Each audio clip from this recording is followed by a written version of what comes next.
지금 이 순간을 살아라. 그대는 깨어나고 있다.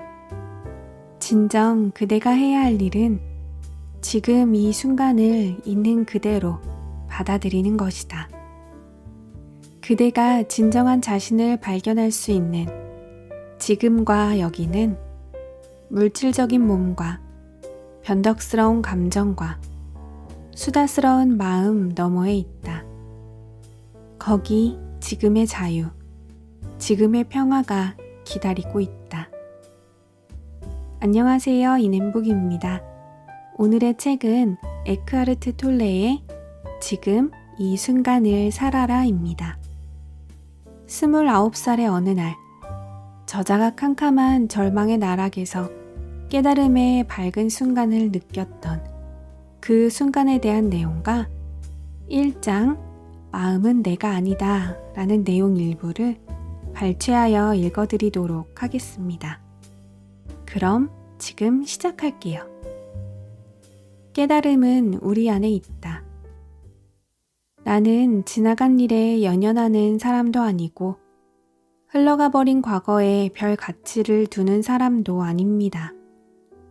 하지만 내가 어떻게 해서 오늘에 이르렀고 이 책을 쓰게 되었는지에 대해서는 짤막하게나마 밝히고자 합니다. 30살 무렵까지도 나는 극심한 우울증에 시달렸습니다. 그때의 나를 생각하면 까마득한 전생의 일처럼 느껴지고 나 아닌 다른 사람의 인생을 살았던 것처럼 느껴집니다.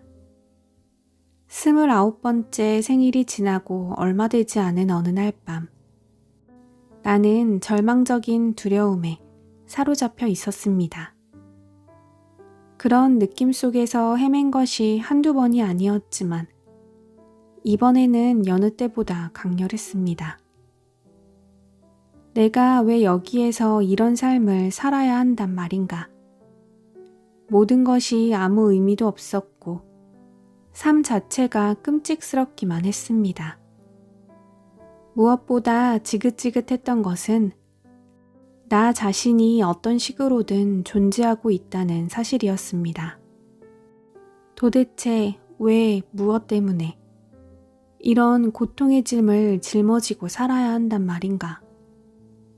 무엇 때문에 이런 힘겨운 싸움을 벌여야 한단 말인가? 지상에서 흔적도 없이 사라져버리고 싶은 깊은 갈망이 먹장구름처럼 나를 뒤덮기 시작했습니다. 이런 식으로는 더 이상 살 수 없어. 도대체 나는 왜 이 모양이지? 그런 생각이 머릿속에서 계속 맴돌 때 불현듯 그것이 얼마나 이상한 생각인지를 깨달았습니다. 나 자신을 못마땅해 하는 나는 누구인가? 내가 하나가 아닌 둘이란 말인가?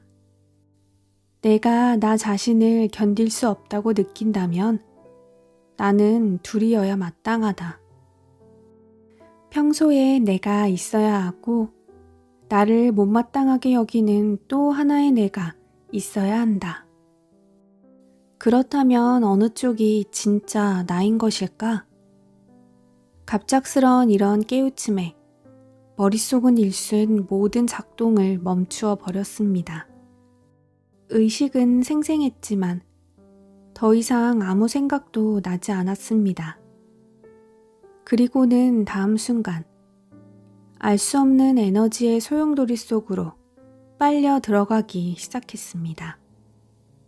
처음에는 천천히, 그러다가 점점 속도가 빨라지더군요. 두려움이 몰려왔습니다. 온몸이 떨리기 시작했습니다. 그때 저항하지 말라라는 목소리가 가슴 속에 울려 퍼졌습니다. 나는 텅 빈 공간 속으로 빨려 들어갔습니다. 그 공간은 바깥이 어딘가에 있는 것이 아니라 나 자신의 안쪽에 있는 것 같았습니다. 새벽의 첫 햇살이 커튼을 통해 스며들고 있었습니다. 빛이라는 것은 우리가 아는 것보다 훨씬 더 많은 것들을 품고 있다는 것을 생각이 아닌 느낌으로 알 수 있었습니다. 커튼을 통해 스며드는 부드러운 빛은 사랑 그 자체였습니다. 눈물이 왈칵 솟았습니다. 나는 자리에서 일어나 방 안을 서성거렸습니다. 너무나 익숙한 방이었지만 언제 한번 제대로 본 적이 없다는 사실이 떠올랐습니다. 방금 새로 태어난 것처럼 모든 것이 싱싱하고 신선했습니다. 연필이나 빈병 따위를 하나씩 집어들고 들여다보며 그 활기찬 아름다움에 연신 감탄사를 터뜨렸습니다. 그날 나는 시내를 샅샅이 헤매고 다녔습니다. 이제 갓 태어난 아기처럼 지상의 삶 전체가 내 눈에는 온통 기적으로 보였습니다. 그 후 5개월 동안은 흔들림 없는 평화와 기쁨 속에서 살았습니다. 하지만 이후로는 차츰 그 강도가 줄어들었습니다. 그런 상태가 너무도 자연스러운 나의 일부가 되었기 때문에 그렇게 느꼈을 수도 있습니다. 어떠한 행동을 하더라도 내가 이미 품고 있는 본래의 성품에 그 무엇도 더할 수 없다는 것을 너무도 잘 알고 있었지만 나는 여전히 세상에서 나에게 주어진 역할을 계속하고 있었습니다. 나 자신에게 무언가 의미심장한 일이 벌어진 것이 틀림없었습니다. 하지만 그것이 과연 어떤 의미를 지닌 것일까요? 그 의미를 알아챈 것은 여러 해가 지난 후였습니다. 영혼에 대해 다룬 책들을 읽고 영적인 교사들과 숱한 밤을 함께 지낸 다음에야 비로소 알 수 있었습니다. 모든 사람들이 그토록 추구하는 일이 나 자신에게 이미 일어났다는 것을. 그날 밤 고통이 극도에 달하자 나 자신을 불행과 두려움의 대명사처럼 여겼던 가짜 나는 고통의 압력을 견디지 못하고 뒤로 물러난 것입니다.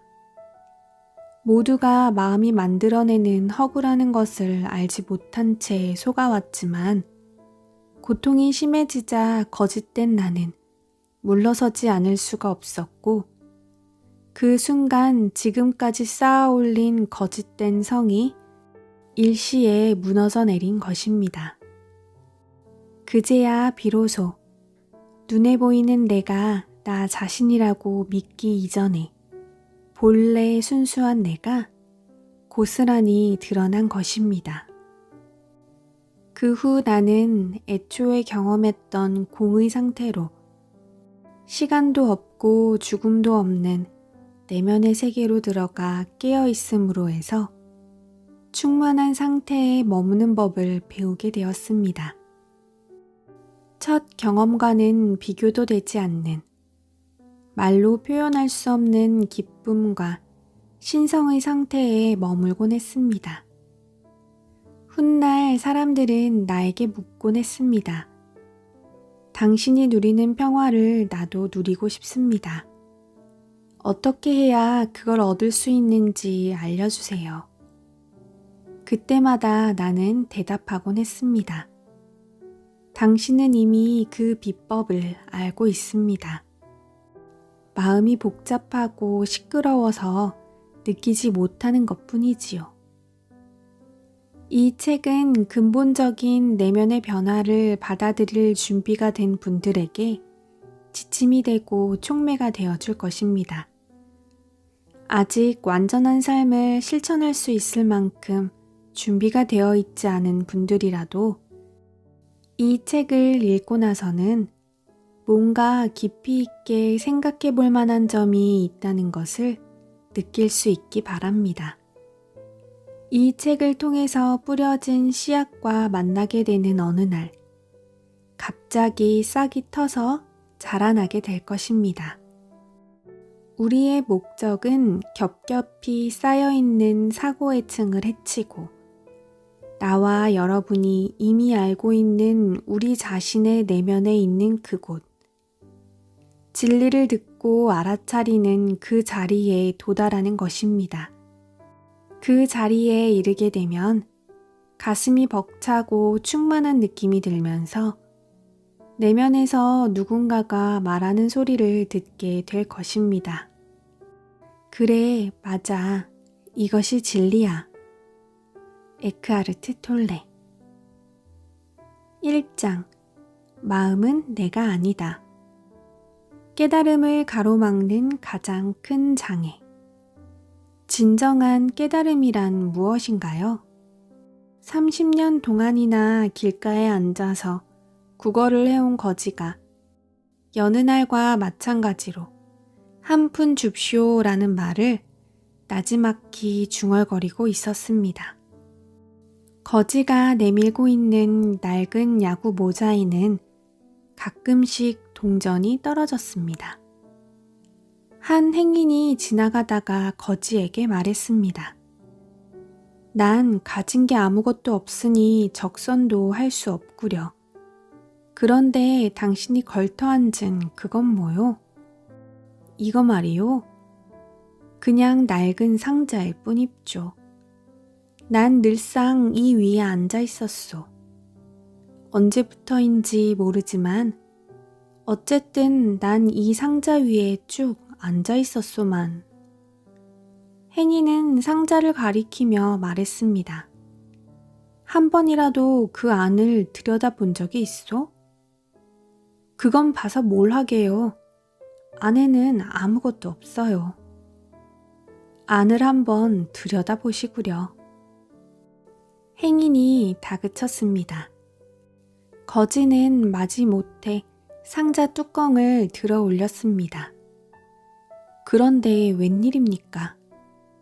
상자 안에는 놀랍게도 황금이 가득 차 있는 것이었습니다. 나 또한 여러분에게 줄 것이 아무것도 없습니다. 이야기 속의 행인과 마찬가지로 여러분이 지니고 있는 것들과 그 내부를 들여다보라고 말할 뿐입니다. 내가 들여다보라고 말하는 것은 이야기에서처럼 여러분과 분리되어 있는 무엇이 아니라 여러분 자신입니다. 여러분 자신의 내면입니다. 난 거지가 아니요 라고 누군가는 항변할지도 모릅니다. 하지만 아무리 물질적으로 풍족하다고 해도 존재의 기쁨과 흔들리지 않는 평화라는 참된 재산을 발견하지 못했다면 그는 아직 이야기에 나오는 거지처럼 헤매고 있는 것입니다. 우리는 대체로 충만한 기쁨의 조각들을 자신의 가치나 안전이나 사랑을 외부에서 찾아 헤매고 있습니다. 하지만 우리는 그 모든 것을, 아니 세상이 제공하는 그 무엇에도 비길 수 없는 보물 상자를 우리들 내면에 이미 갖고 있습니다. 깨달음이란 먼 데 있는 것이 아닙니다. 깨달음은 아무리 다가가도 붙잡을 수 없는 초월의 세계가 아닙니다. 깨달음이란 자신의 존재와 하나됨으로써 느끼는 자연스러운 상태일 뿐입니다. 어떠한 힘 앞에서도 부서지지 않는 그 무엇. 겉거죽의 나보다 훨씬 위대한 그 무엇에 연결된 상태입니다. 내 이름과 모습 뒤에 숨어있는 본래의 나를 발견하는 것입니다. 이러한 연결 상태를 느끼지 못하기 때문에 진정한 나 자신으로부터, 나를 둘러싼 세계로부터 단절된 듯한 착각에 빠지게 되는 것입니다. 자각하든 자각하지 못하든 스스로를 외로운 섬처럼 여기게 되는 것은 그 때문입니다. 그래서 두려움이 엄습하고 안팎으로 갈등이 생겨나는 것입니다. 붓다는 깨달음을 번뇌의 끝이라고 했습니다. 나는 그 정의를 좋아합니다. 거기에는 인간성을 뛰어넘어야만 깨달을 수 있다는 어떠한 암시도 없습니다. 그렇습니다. 물론 그것이 깨달음에 대한 완벽한 정의라고는 할 수 없습니다. 깨달음이란 단지 번뇌가 아니라는 이야기일 뿐이니까요. 그러나 더 이상 번뇌가 없다면 무엇이 남을까요? 붓다는 거기에 대해서 말이 없습니다. 그 침묵에 담긴 알맹이는 우리 스스로가 찾아야 합니다. 깨달음이란 우리가 도달할 수 없는 초월적인 목표가 아닙니다. 그것을 우리에게 일러주기 위해 붓다는 그런 표현을 사용한 것입니다. 그렇게 친절을 베풀었음에도 불구하고 대다수의 불자들은 깨달음을 붓다만의 영역으로 치부해버리고 이번 생에서는 이룰 수 없는 일이라고 믿고 있습니다. 진정한 존재 상태란 어떤 것인가요? 태어나면 죽어야 하는 무수한 형태의 생명체 너머에는 영원한 오직 하나의 생명이 자리합니다. 그것은 저 너머에 있을 뿐만 아니라 모든 생명체 안에 깃들어 있습니다. 우리들 각자에게는 눈에 보이지 않고 영원히 부수어지지 않는 영원한 생명이 깃들어 있는 것입니다. 우리는 지금이라도 당장 가장 깊은 곳에 있는 우리 자신, 우리의 진정한 본질에 접근할 수 있습니다. 그러나 이를 생각으로 이해하려고 하면 안 됩니다. 이해하려고 하지 마십시오. 생각이 정지되었을 때만 그 본질을 알 수 있습니다. 지금 이 순간에 충만하게, 강렬하게 집중하고 있을 때만이 진정한 존재 상태를 느낄 수 있습니다. 마음의 헤아림으로는 그것을 이해할 수 없습니다. 그러한 있음의 상태에 활짝 깨어 있으면서 그 느낌, 그 알매 머무는 것이 밝은 깨달음의 상태라고 할 수 있습니다. 책의 내용은 여기까지입니다. 오늘은 책의 프롤로그와 1장 마음은 내가 아니다 부분을 읽어드렸는데요. 다음 시간에 이어서 더 알찬 내용으로 돌아오도록 하겠습니다. 톨레의 말처럼 지금 이 순간에 충만하게 강렬하게 집중하는 하루를 보내시기를 바라봅니다. 오늘도 들어주셔서 감사합니다.